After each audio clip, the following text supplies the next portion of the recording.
வணக்கம்.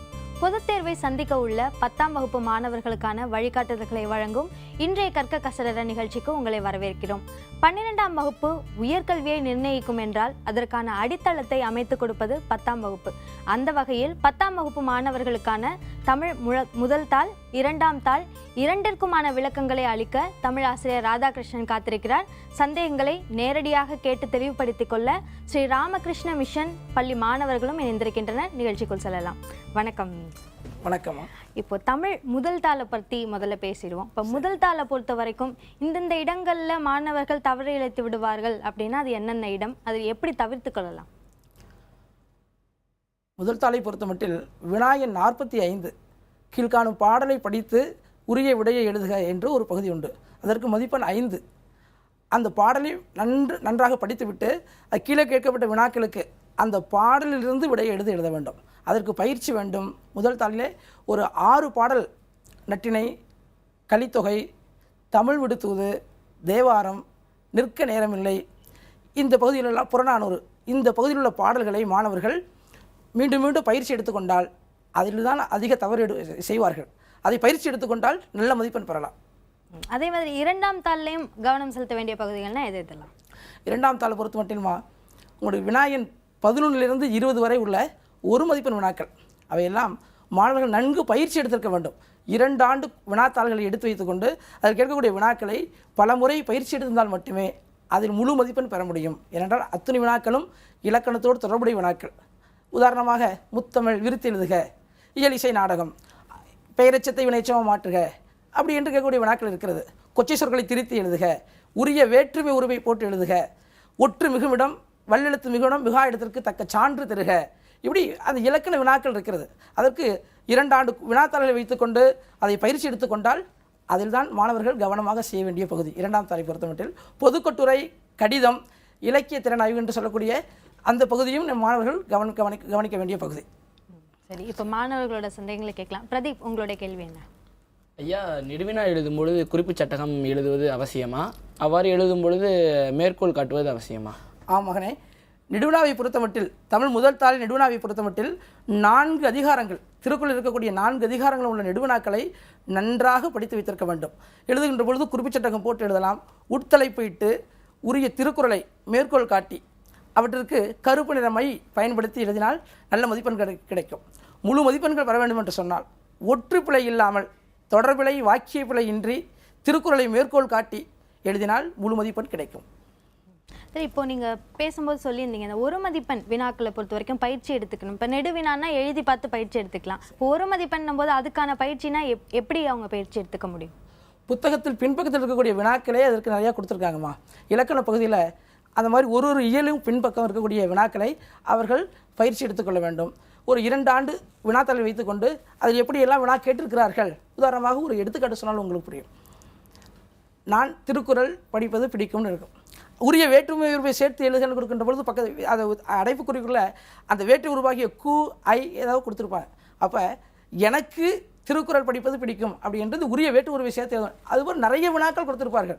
அப்படி மீண்டும் மீண்டும் பயிற்சி எடுத்து அதுபோன்ற வினாக்களை தொகுத்து வைத்து கொண்டு படித்தால் அந்த 11வது வினாவிலிருந்து 20வது வினா வரை உள்ள வினாக்களுக்கு முழு மதிப்பெண்களை மாணவர்கள் பெற முடியும். சரி, இப்போ வாட்ஸ்அப் மூலமாகவும் மாணவர்கள் அவர்களோட சந்தேகங்களை கேட்டிருக்காங்க. அந்த வகையில் மதுரையிலிருந்து பூஜா, அரசு வழங்கிய கையேட்டிலிருந்து எழுதினால் முழு மதிப்பெண் வழங்குவார்களா அப்படின்னு கேள்வி கேட்டிருக்காங்க. நல்ல வினாமா. அது அரசு வழங்கிய கற்றல் கையேடு. அந்த கையேட்டை முழுவதுமாக படித்தால் 60 முதல் 80% மதிப்பெண்கள் பெறலாம். 100% மதிப்பெண்கள் பெற வேண்டும் என்று சொன்னால் அவர்கள் புத்தகத்தை முழுவதுமாக வாசித்து படித்து வைத்திருக்க வேண்டும். புத்தகத்தின் பின்புறம் உள்ள வினாக்களோடு புத்தகத்தின் உள்ளிருந்தும் உதாரணமாக வண்ணங்களில் குறிப்பிடப்பட்டுள்ள அந்த வரிகளையும் மேற்கோள் காட்டிய வரிகளையும் அவர்கள் தானே வினா எடுத்து பழகி இருந்தால் 100 மதிப்பெண்கள் பெறுவது என்பது நிச்சயம் முடியும். ஓகே, அடுத்து ஜெகதீஷ், உங்களுடைய கேள்வி. ஐயா, செய்யுளின் நெடுவினா எது வரும், உரைநடையில் நெடுவினா எது வரும்? ஐயா, நல்ல வினாமானவனே. செய்யுளை பொறுத்த மட்டில் மீண்டும் சொல்கிறேன் 4 அதிகாரங்கள், ஒழுக்கமுடைமை, காலமெறிதல், பெரியாரை துணைக்கோடல், பொருள் செயல்வகை, இந்த 4 அதிகாரங்களிலும் உள்ள நெடுவினாவை நன்றாக தயார்படுத்திக் கொள்ள வேண்டும். உரைநடையை பொறுத்த மட்டில் முதல் 5 இயல்கள், அந்த முதல் 5 இயல்கள் உள்ள நெடுவினாவை நீங்கள் தயார்படுத்தியிருக்க வேண்டும். நிச்சயமாக இதில் ஒரு வினா வந்துவிடும். முழு மதிப்பெண் கிடைக்கும். பழங்கால திரைப்படங்களில் பார்ப்பது போல குரு சீடர்கள் பேசுவது போன்றே இருக்கிறது. தமிழை வளர்க்க வேண்டும் ஏற்றால் போன்ற. இப்போ முதல் தாள் இரண்டாம் தாள் ரெண்டுத்துக்குமே மதிப்பெண் குறைந்துவிட வாய்ப்புள்ளது அப்படின்னா, அதாவது 2 தாள்களில் முதல் தாளா ரெண்டாம் தாளா எதில் மதிப்பெண்களை அதிகமாக தவற விடுவாங்க மாணவர்கள்? இரண்டாம் தாளில் தான் நிறைய மதிப்பெண்கள் இழக்க வாய்ப்பு இருக்கிறது. நான் மீண்டும் சொல்கின்றேன், அந்த 11வது வினாவிலிருந்து 20வது வினா வரை உள்ள இலக்கண வினாக்களை கவனம் செலுத்த வேண்டும். அதற்கு அடுத்தபடியாக அந்த ஒரு பாடலை கொடுத்துவிட்டு ஏற்புடைய நயங்களை எழுதுக என்று ஒரு பகுதி இருக்கிறது. அந்த பாடலிலும் மாணவர்கள் தவறு செய்கிறார்கள். ஏனென்றால் அந்த பாடலுடைய திரண்ட கருத்தை எழுத வேண்டும். ஏற்புடைய நயங்கள் வருகின்ற பொழுது எதுகை நயம், மோனை நயம், இயைபு நயம், அணிநயம், கருத்து நயம், பொருள் நயம், கற்பனை நயம் இவற்றையெல்லாம் அறிந்து வைத்திருந்து அந்த பாடலை நன்றாக படித்து அதை உள்வாங்கிக் கொண்டு உரிய விடையை எழுத வேண்டும். இதிலே தான் மாணவர்கள் சில தவறு செய்து விடுகிறார்கள். அதனால் அந்த பகுதியில் மாணவர்கள் கவனம் செலுத்த வேண்டும். முதல் தாளை பொறுத்தமட்டில் மனப்பாட பகுதியிலும் மாணவர்கள் தவறு செய்து விடுகிறார்கள். புத்தகத்தில் உள்ளதை அப்படியே படித்து மனனம் செய்து எழுத வேண்டும். இவை இரண்டிலும் கவனம் செலுத்தினால் அதிகமான மதிப்பெண்கள் பெறுவதற்கு வாய்ப்பு அதிகம் உள்ளது. அடுத்து தர்மேந்திரன், உங்களுடைய ஐயா, உறவினருக்கு எழுதும் கடிதத்தை எழுதினால் அதிக மதிப்பெண் பெற முடியுமா, அல்லது முறையீட்டு கடிதம் எழுதினால் அதிக மதிப்பெண் பெற முடியுமா? நல்ல வினா மகனே. முறையீட்டு கடிதம் எழுதினால் முழு மதிப்பெண் கிடைக்கும். உங்களுடைய அந்த அமைப்பிலேயே நாள், இடம், அனுப்புனர், பெறுநர், விழித்துணர், மதிப்பிற்குரியர், அப்புறம் பொருள், அதுக்கப்புறம் உள்ளமைப்பு, கீழே முடிக்கின்ற முறை, அப்புறம் கையொப்பம், உரைமேல் முகவரி, இப்படி ஒரு பகுதியாக கொடுக்கப்பட்டுள்ளதற்கும் மதிப்பெண்கள் உண்டு. முறையீட்டு உறவுமுறை கடிதத்தை பொறுத்தமட்டில் நேரடியாக அங்கு ஒரு முகவரி எழுதுவீர்கள், அன்புடையர் வணக்கம், அன்புள்ள நண்பா என்று அழைத்துவிட்டு வந்து விடுவீர்கள். உங்களுக்கு அதிகமான மதிப்பெண்கள் பெற வேண்டும் என்று சொன்னால் நீங்கள் முறையீட்டு கடிதத்தை எழுதினால் முழு மதிப்பெண்கள் கிடைக்கும். எப்படி எழுதினாலும் பிழை இல்லாமல், ஒற்றுப்பிழை இல்லாமல் எழுத வேண்டும் என்பதை நினைவில் வைத்துக் கொள்ள வேண்டும். இப்போ தமிழ் தாளை பொறுத்த வரைக்கும் எல்லா மாணவர்களுமே படிப்பதை சரியாக படிச்சிடுறாங்க, எழுதுறதும் பிரச்சனை இல்லை. ஆனால் அது தாய்மொழி அப்படின்றதுனால அதிகமாக எழுதவும் தூண்டுற ஒரு விஷயமா இருக்குது. அப்படி இருக்கப்போ அந்த நேர மேலாண்மை அப்படின்றத எப்படி செய்ய முடியும்? நல்ல வினாமா. நேர மேலாண்மை ஒவ்வொரு மாணவரும் வகுத்துக்கொள்ள வேண்டும். ஏனென்றால் இருக்கக்கூடிய அந்த உரிய நேரத்தில் ஒரு 1/4 மணி நேரம் அவர்கள் வினாத்தாளை வாசிக்க வேண்டும். ஒரு முறைக்கு 2 முறை கிடைத்தாலும் வாசித்து விட வேண்டும். பிறகு நன்றாக தெரிந்த வினாக்களுக்கு முதலில் விடை எழுத வேண்டும். எழுதுகின்ற பொழுது அடித்தல் திருத்தல் இல்லாமல் அவர்கள் வினாக்குரிய விடையை எழுத வேண்டும். அப்படி நேர மேலாண்மை வகுத்து கொண்டு அதுக்கு அடுத்தபடியாக நெடுவினா, சிறுவினா, குறுவினா என்று ஒரு முறையாக வைத்துக்கொண்டு உரிய நேரத்தில் சரியாக 2 மணி 15 நிமிடத்திற்குள் அவர்கள் அத்துணையும் எழுதி முடித்து விட வேண்டும். இறுதியாக இருக்கக்கூடிய அந்த 15 நிமிடத்தில் அவர்கள் எழுதி அந்த தாள்களை திருப்பி பார்க்க வேண்டும். அப்பொழுதுதான் மாணவர்கள் வினாயன் போடவில்லை என்றால் அதை போடுவார்கள். எங்கேனும் விடுபட்டிருந்தால் அவற்றை நிரப்புவார்கள். சில மாணவர்கள் ஒரு மதிப்பெண் பிறகு எழுதி கொள்ளலாம் என்று வெறும் எண்ணை மட்டும் விடுவார்கள். அப்பொழுது ஆகா இது விட்டுவிட்டோம் என்று பதட்டத்தில் எழுதுவார்கள். அதற்காக ஒரு 15 நிமிடத்தை தக்க வைத்துக் கொண்டு மீதி இருக்கக்கூடிய 2 மணி 15 நிமிடத்திற்குள் எழுதி முடிக்க வேண்டும். இப்படி ஒவ்வொருவரும் திட்டமிட்டு செய்தால் 100க்கு 100 மதிப்பெண் என்பது நிச்சயம் சாத்தியம், வெற்றி நிச்சயம். அதை சரிபார்த்து கொள்வதற்கான அந்த 15 நிமிடமும் ரொம்ப முக்கியம். அப்படின்னு அந்த இறுதியில் இருக்கக்கூடிய அந்த 15 நிமிடமும் மிகவும் முக்கியம். ஏனென்றால் நிறைய மாணவர்கள் அவசரத்தில் எழுதுவார்கள். நன்றாக தெரிந்து விடையாக இருக்கும், வினா எண்ணை போட மாட்டார்கள். திருத்துகின்ற பொழுது பார்ப்போம், நன்றாக எழுதியிருக்கிறானே ஆனால் வினா எண்ணை போடவில்லை என்று சொன்னால் மதிப்பெண் வழங்கப்பட மாட்டாது. ஏனென்றால் அறிவுறுத்தக்கூடிய நெறிமுறைகள் அப்படித்தான். ஆகையால் வினா எண்ணை தெளிவாக போட வேண்டும், விடையை எழுத வேண்டும். அந்த 15 நிமிடங்களை மாணவர்கள் மிகச்சரியாக ஒரு முறை மீள பார்வை செய்தால் முழு மதிப்பெண் கிடைக்கும். தொலைபேசி இணைப்பில் காத்திருக்கிறார் நீலகிரியிலிருந்து ஜாஸ்மின். உங்களுடைய கேள்வி என்ன? ஹலோ, சொல்லுங்க ஜாஸ்மின். ஹலோ, வணக்கம் சார். என் பேர் ஜாஸ்மின். நான் தமிழ்ல எப்போதும் பாடத்துல மார்க் வாங்குறது கஷ்டம்ங்கிறாங்க. நான் இது வரைக்கும் நடந்த எக்ஸாம்ல எல்லாம் 95க்கு மேல எடுத்திருக்கேன். சென்டம் வாங்குறது எப்படி சார்? நல்ல வினாமா. நம்மளால முடியாது என்பதே கிடையாது. முயற்சி செய்தால் அத்தனையும் சாதிக்க முடியும், வெற்றி நிச்சயம். அதை நீ செய்ய வேண்டியது என்ன தெரியுமாம்மா? உடைய தமிழ் புத்தகத்தில் உள்ள அனைத்து வினாக்களையும் நன்றாக படித்திருக்க வேண்டும். புத்தகத்தில் உள்ளிருக்கக்கூடிய இந்த வேற்று மையில் காட்டியிருப்பார்கள், பச்சை, சிகப்பு, ஊதா, இந்த வண்ணத்தில் காட்டிருக்கக்கூடிய மேற்கோள்கள், ஆசிரியர் குறிப்பு, நூல் குறிப்பு, இவற்றையெல்லாம் நீங்கள் நன்றாக வாசிக்க வேண்டும். அந்த அடிப்படையிலிருந்து 1 மதிப்பெண் 20 மதிப்பெண் வினாக்கள் எடுப்பார்கள். அப்போ நீங்கள் புத்தகத்துக்கு பின்னாடி உள்ள வினாக்களை மட்டும் படித்திருந்தால் அந்த 95 மதிப்பெண்கள் பெறலாம். மீதி இருக்கக்கூடிய இந்த 5 மதிப்பெண்கள் புத்தகத்திற்கு உள்ளிருந்து கேட்கக்கூடிய வினாக்களில் வரும். ஆகையால் புத்தகத்தை முழுமையாக படித்தால், ஒற்றுப்பிழை இல்லாமல் எழுதினால், வாக்கிய பிழை இல்லாமல் எழுதினால் நிச்சயமாக உங்களால் 100க்கு 100 மதிப்பெண் பெற முடியும். உங்கள் தாளை திருத்துபவர்கள் நிச்சயமாக உங்களுக்கு வழங்குவார்கள். அடுத்து கோவையிலிருந்து ஹரிதா, உங்களுடைய கேள்வி என்ன? சார், நான் வந்து சிறுவினா குருவினா எல்லாத்துக்கும் மேற்கோளிட்ட வரிகளோடு சேர்த்து எழுதுறேன். ஆனா எங்க ஸ்கூல்ல 3.5 மார்க் மேல பேப்பர் 1ல தர மாட்டேங்கிறாங்க. அதுக்கு முழு மதிப்பெண் எடுக்க என்ன பண்றது? அதே மாதிரி பேப்பர் 2ல ஆசிரியர் பாவின் வகைகள் அணி அழகிடுதல் 3ல செலக்ட் பண்ணும் 2 கொஸ்டின். எது எடுத்தா முழு மதிப்பெண் கிடைக்கும்? அம்மா நீங்கள் முதல்ல கேட்ட வினா பொறுத்த வரைக்கும் சிறுவினாவை மேற்கோளே எழுதி உங்கள் பள்ளியில் மதிப்பெண் கொடுக்கலங்கிறதால நீங்கள் மனம் தளர்ந்து விடக்கூடாது. ஏனென்றால் தேர்வு கூடத்தில் திருத்துகின்ற பொழுது அங்கே உங்களுடைய பேப்பரை திருத்துபவர்கள் அதற்கு முழு மதிப்பெண்கள் நிச்சயமாக வழங்குவார்கள். அதில் பிழை இல்லாமல் இருக்க வேண்டும் முதல் வினாவுக்கு. இரண்டாவது வினாவுக்குரிய விட என்ன தெரியுமாம்மா, அந்த 3 வினாக்களில் நீங்கள் வெண்பாவின் பொது இலக்கணம் அல்லது ஆசிரியப்பான் பொது இலக்கணம் இந்த 2 வினாக்களில் ஒன்று எழுதினா உங்களுக்கு முழு மதிப்பெண் கிடைக்கும். அதுபோல் அதுக்கு அடுத்தபடிய அழகிட்டு வாய்ப்பாடு கூறுதல் அதை நீங்கள் செம்மையாக செய்யணும். குறிப்பாக அந்த கீழே வரக்கூடிய நாள் மலர் காசு பிறப்பு அதை கவனித்து நீங்கள் எழுதுனீங்கன்னா அதுக்கும் முழு மதிப்பெண் கிடைக்குமா. அணி நீங்கள் எழுதலாம், அதில் சில நேரங்கள் எடுத்துக்காட்டில் விட்டு விடலாம் இல்லையா, விளக்கம் சரியாக கொடுக்காம இருந்திருக்கலாம். அதனால் நீங்கள் இந்த 2 வெண்பாவின் பொது இலக்கணம் அல்லது ஆசிரியப்பான் பொது இலக்கணம் அதுக்கு அடுத்தபடியாக அழகிட்டு வாய்ப்பாடு கூறுதல் இதிலே கவனம் செலுத்தினால் உங்களுக்கு முழு மதிப்பெண் கிடைக்கும். அடுத்து தர்மேந்திரன் உங்களுடைய கேள்வியை கேட்கலாம். ஐயா, புத்தகத்தின் உள்ளிருந்து 2 மதிப்பெண் வினா கேட்கப்படுமா? தர்மேந்திரன் நல்ல வினாப்பா. இப்போ சமீபத்தில் ஒரு திருப்புதல் தேர்வு வினாதாளை பார்த்தேன். அதில் உனக்கு தெரிந்த சித்தர்களின் பெயர்களை 4 கூறுகன்னு கேட்டிருந்தாங்க. இப்போ தமிழில் அறிவியல் முன்னோடி அப்படின்னு ஒரு இயல் இருக்குது. அதில் வரக்கூடிய ஒரு சிறுவினால வரக்கூடிய ஒரு பகுதி அகத்தியர், தேரையர், போகர், புலிப்பாணி இந்த 4 பேரும் சிறுவினாலை வரக்கூடிய விடை. ஆனால் அது 2 மதிப்பெண் வினா கேட்டிருந்தாங்க. அதனால் உள்ளிருந்தும் 2 மதிப்பெண்கள் எடுப்பதற்கு வாய்ப்பு அதிகம் இருக்கிறது. இப்போ தொடர்ந்து தொலைபேசி இணைப்பில் காத்திருக்கிற சிவகாசியிலிருந்து உங்களுடைய கேள்வி என்ன? ஹலோ, சொல்லுங்க சக்தி. இங்க என்னோட செகண்ட் பேப்பர்ல கட்டுரை இருக்கு. கட்டுரையில நம்ம எவ்வளவு எழுதுனா மார்க் கம்மியா தான் போடுறாங்க. ஏன்?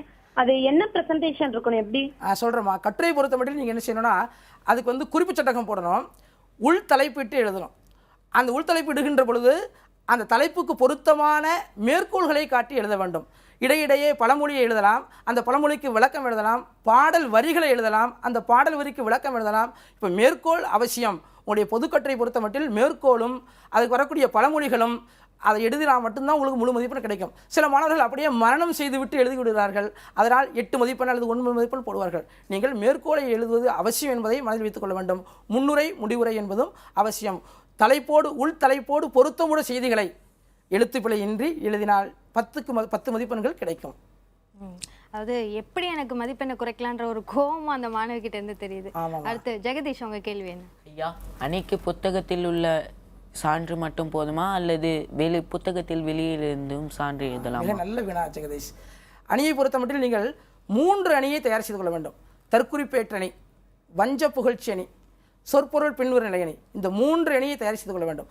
இதற்கு உதாரணமாக பாருங்களேன். இப்போ தற்குறிப்பேட்ட அணியை பொறுத்த மட்டும் உங்கள் பாடப்புத்தகத்தில் தையல் துயருக்கு தெரியாத தம் சிறகால் கையால் வயிறெழுத்து அந்த பாடலுடைய வரிகள் வரும். அதற்கு மாற்றாக போருளந்தெடுத்த ஆறையில் நெடுங்கொடி வாரல் என்பன போல் மறித்து கைகாட்ட என்ற சிலப்பதிகார அடிகளை பயன்படுத்திக் கொள்ளலாம். அதுபோல் சொல்பொருள் பின்வருளை அணிக்கும் திருக்குறளை நீங்கள் எடுத்து காட்டலாம். வஞ்ச புகழ்ச்சி அணிக்கு தேவரணையர் கயவர். எப்படி உங்களுக்கு தெரிந்த பிற மேற்கோளை எடுத்து காட்டினாலும் உங்கள் மதிப்பெண் குறையாது. அடுத்து மின்னஞ்சல் மூலமாக ஒரு மாணவர் கேள்வி கேட்டிருக்கிறார். ஆலத்தூரிலிருந்து ராஜா.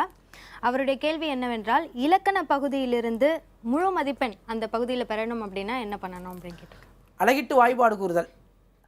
1 மதிப்பெண் இருக்கக்கூடிய அந்த 11வது வினாவிலிருந்து 20வது வினா வரை உள்ள பயிற்சி, பிறகு அங்கே இருக்கக்கூடிய பொது கட்டுரை, கடிதம் எழுதக்கூடிய முறை, அதற்கு அடுத்தபடியாக இருக்கக்கூடிய இந்த இலக்கிய திறனாய்வு என்று சொல்லக்கூடிய அந்த பாடலை படித்து நயம் பாராட்டுதல், இந்த பகுதிகளில் அவர் கவனம் செலுத்த வேண்டும். அப்படி கவனம் செலுத்தினால் இலக்கண பகுதியிலும் 100 மதிப்பெண் பெறலாம்.